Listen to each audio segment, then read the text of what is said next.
Hey buddy, why are you sitting alone in an empty restaurant? Just having my coffee. Why? I passed by a few times. You've been here a while. Looks like you're casing the place. No, I'm just enjoying my drink.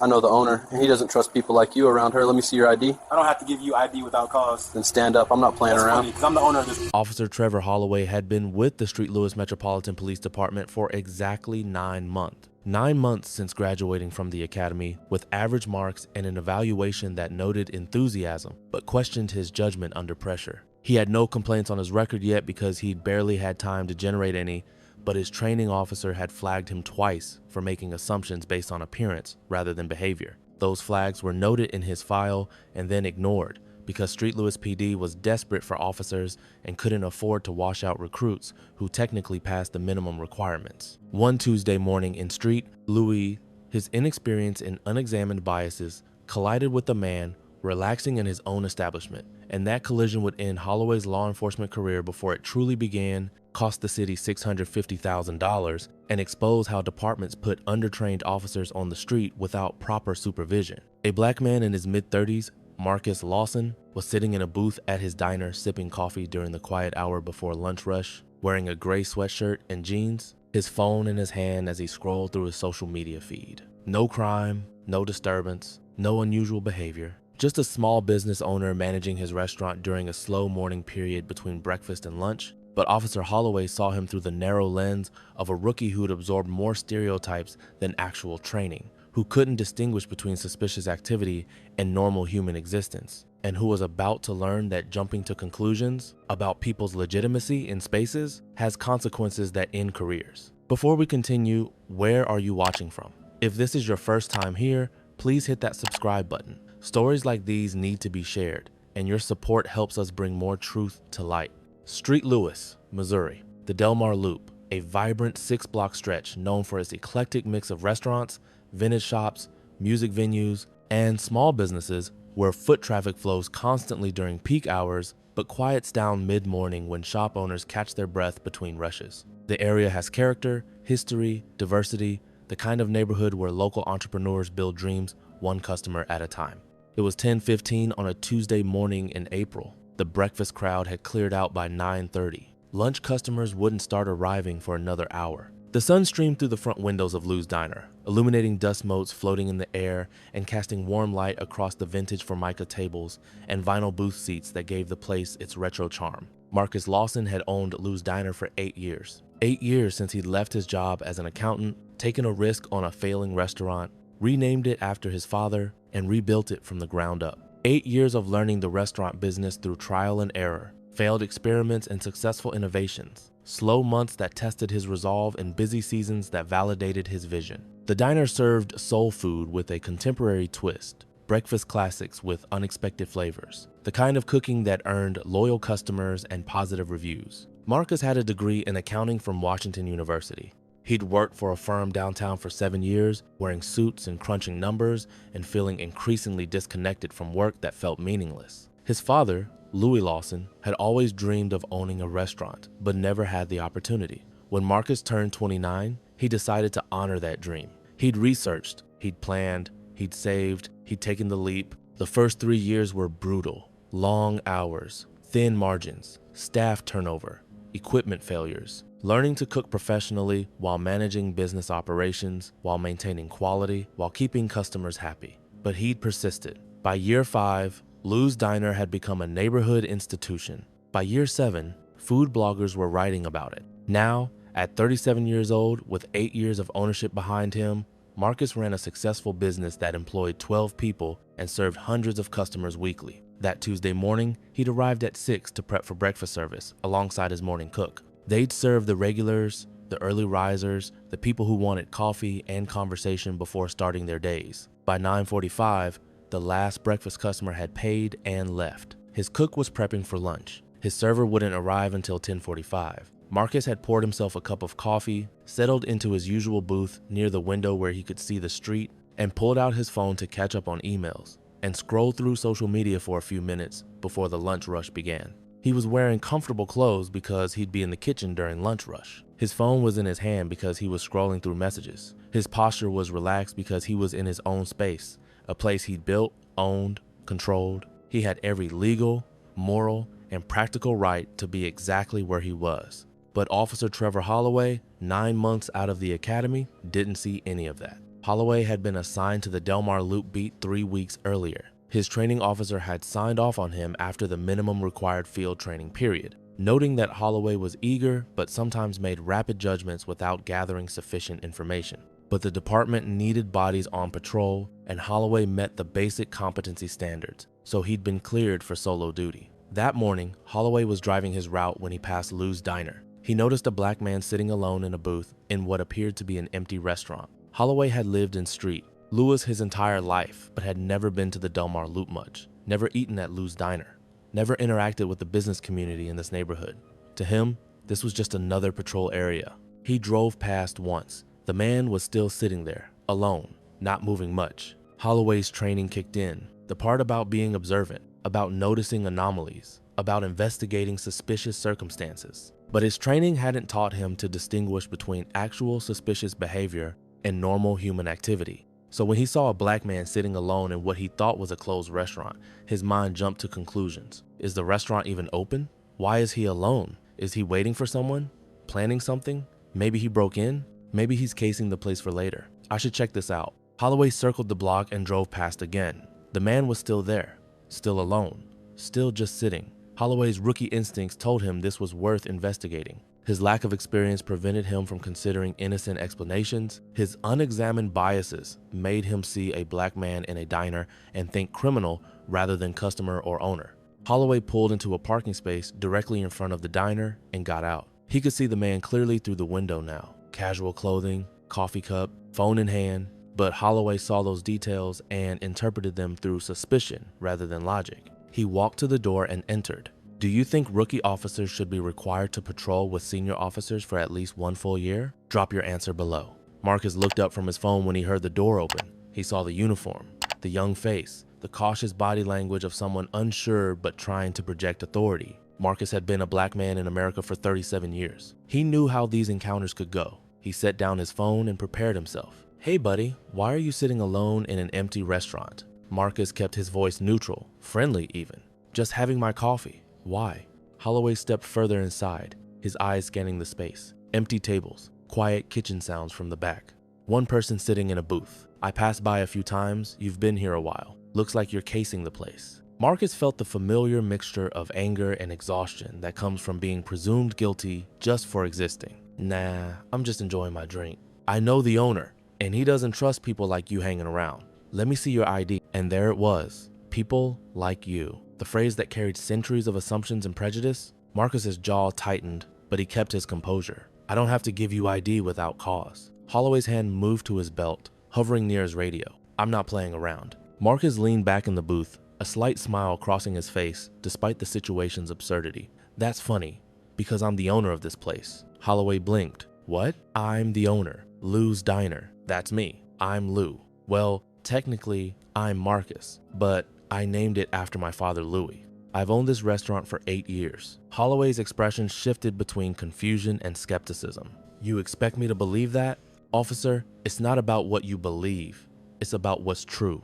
I own this diner. I'm sitting here having my coffee and checking my phone during the quiet hour between breakfast and lunch. I've been doing this for 8 years. If you own it, prove it. Marcus gestured toward the back wall. See that framed article from Street Lewis magazine? That's about this restaurant. My picture is in it. See the business license next to the register? My name is on it. See the health department certificate? Also my name.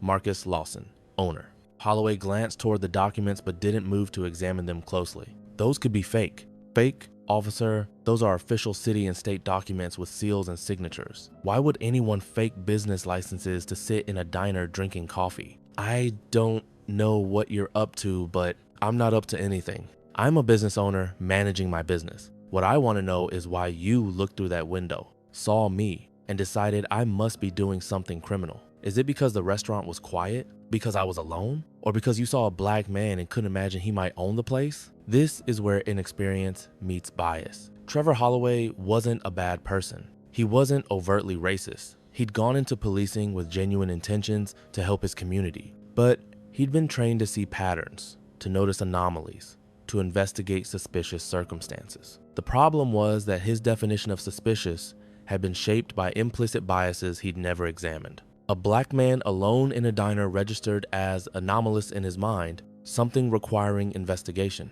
because his brain had been trained by society to see black people as out of place in contexts of ownership and legitimacy. "I'm just doing my job," Holloway said, his voice defensive now. "Your job is to investigate actual crimes, not to harass business owners in their own establishments. How do I know you're really the owner? You could look at the licenses on that wall. You could check public business records on your phone. You could ask anyone in this neighborhood who's been coming here for years. Or you could use basic logic and ask yourself why someone who broke into a restaurant would be sitting calmly in a window booth checking his phone with the door unlocked." Holloway pulled out his radio. "I'm calling my supervisor."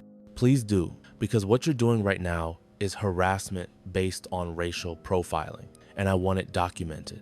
Within 6 minutes, Sergeant Patricia Owens arrived. She was a 19-year veteran who'd seen every kind of rookie mistake and had developed little patience for officers who created problems based on assumptions. She entered Lou's diner and immediately assessed the situation with experienced eyes. A calm business owner sitting with his phone and coffee. A nervous rookie who'd clearly overstepped. No signs of criminal activity whatsoever.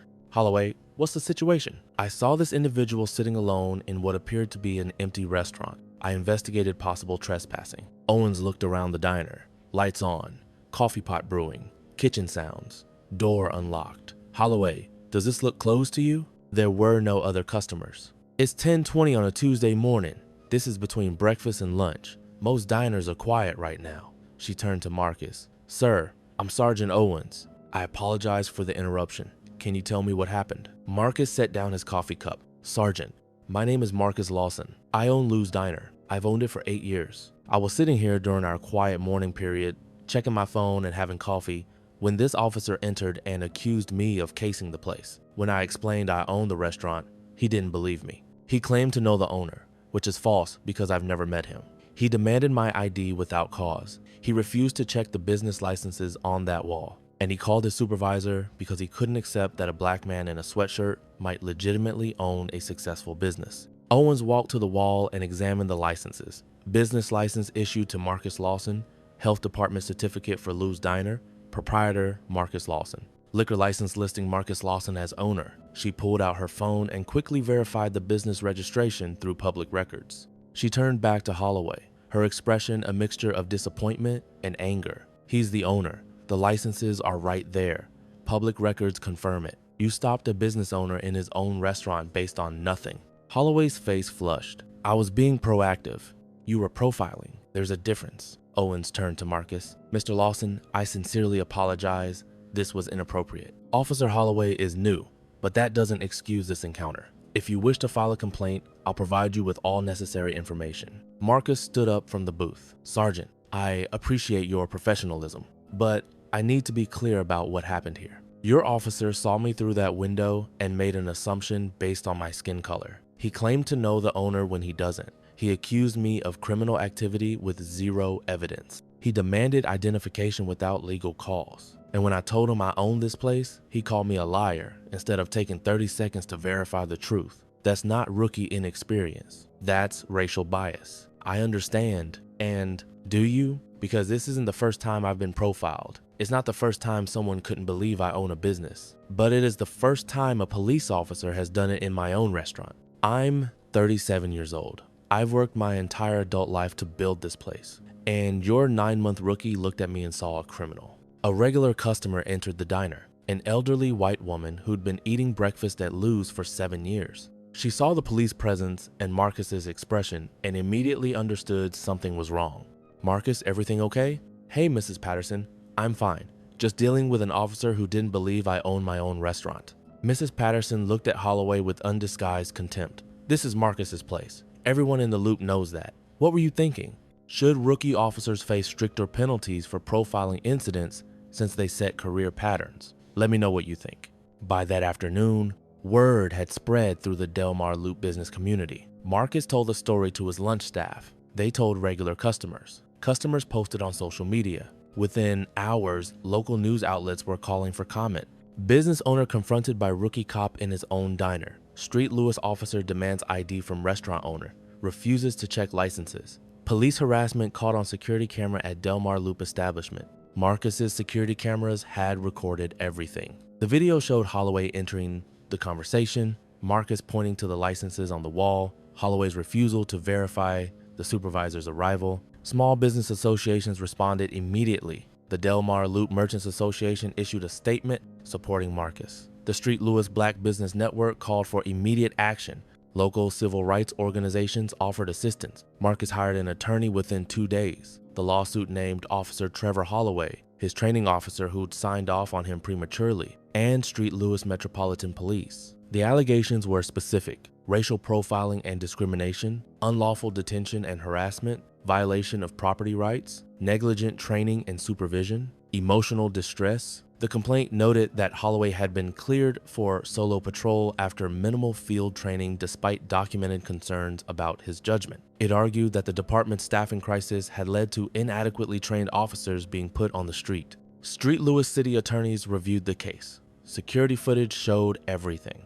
Business licenses proved ownership. Multiple witnesses confirmed Marcus's standing in the community. Holloway had no legal basis for the stop. The profiling was obvious. The city settled 19 months later, $650,000 paid to Marcus Lawson. Not the largest settlement, but significant for what it represented. Accountability for a rookie whose biases were exposed before they could generate years of complaints. Officer Trevor Holloway was terminated 4 months after the incident. The termination letter was direct. Officer Holloway racially profiled a business owner in his own establishment. He made assumptions based on appearance rather than evidence. He refused to verify easily accessible information that would have prevented this incident. He demonstrated judgment failures that make him unsuitable for law enforcement.